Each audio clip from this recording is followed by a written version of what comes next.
Jesus asks his disciples two questions in today's gospel reading from Matthew. Who do people say that the Son of Man is? And who do you say that I am? These same questions get asked in the Gospel of Mark, but there is one difference that we may not notice if we compare them. The difference is the location where Jesus was when the questions were asked. In Mark, they were asked as they went on the way into the villages near Caesarea Philippi. When the term "the way" is used in Mark, it represents the journey of discipleship, the journey of following Jesus. This is important.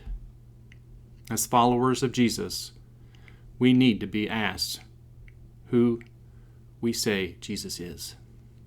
And not simply asked once at our baptism, but asked throughout our journey of Christianity, because our answer will shape our hearts, and our hearts will direct our words and actions. This is good stuff. So why did the writer of Matthew change the location of where the questions were asked? Why did Jesus ask, "Who do you say that I am?" while they were in Caesarea Philippi? The location of Caesarea Philippi had a long history. It was near a trade route that connected Tyre in the west and Damascus in the northeast. At that location, there was also a cave that had a great spring that had long served as a sanctuary dedicated to the Greek god Pan. Greek inscriptions and niches carved into the rock are still visible there today. In addition, there were signs of power and authority as well.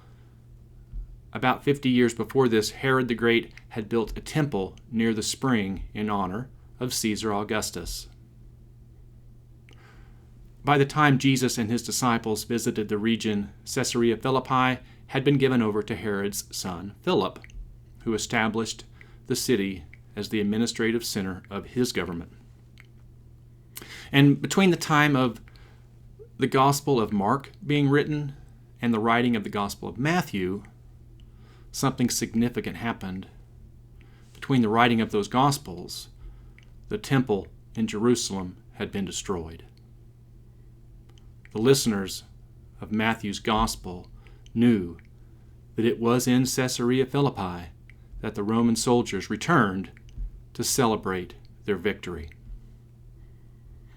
Location, location, location.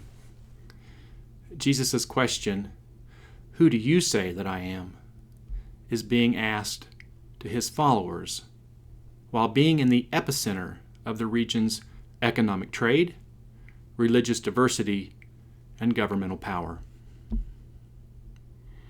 Mark's questions being asked along the way are important for us to reflect on throughout our Christian journey and in relation to all aspects of our lives. But Matthew's location points us to the specific, asking us who Jesus is in our lives within the complex relationships with the world and with the powers that run it.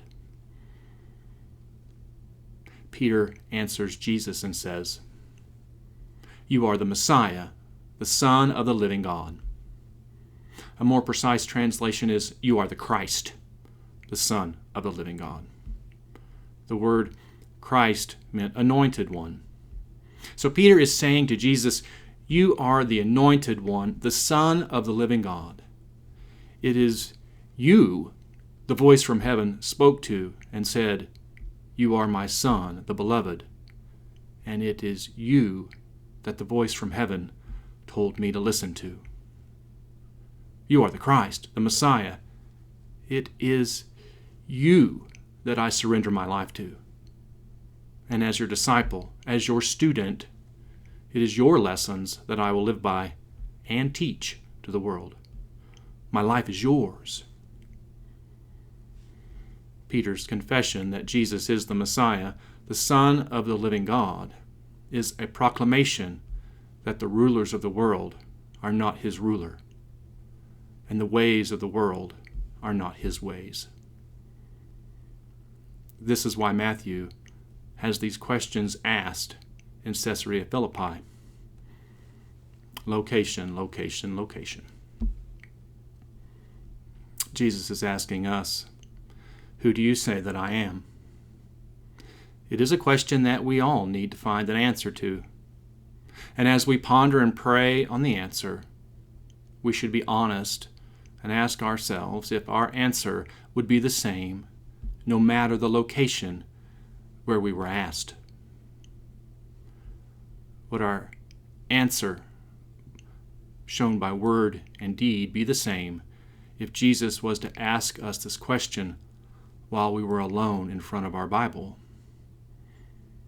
or with a group of other Christians, or standing on the steps of the Capitol? Peter's answer is the foundation of the people we call the church. What is our answer now?